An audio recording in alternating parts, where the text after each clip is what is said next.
Magandang buhay! Share ko lang sa inyo, nagpunta nga pala kami sa Warakuya, isa siyang Japanese restaurant. Kakain kami at kasama kong pamilya ko. At eto na nga, papasok na kami. Entrance pa lang, bongga na. Shala, diba? Lalo pa kaya sa loob. Tara, samahan niyo ako, tignan natin kung anong meron sa loob. Wow! Ang ganda, no? Pang fairy tales ang datingan. At eto na nga yung menu nila. Tara, tignan natin kung anong makikita.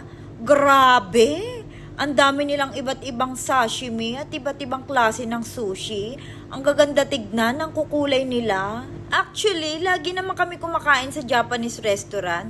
Kaya yung iba, nakain ko na at alam ko na rin. Pero marami silang variety ng pagkain dito, ha? Like ramen, sushi, sashimi, seafood, like crab, oyster, shrimp of scallops, at meron din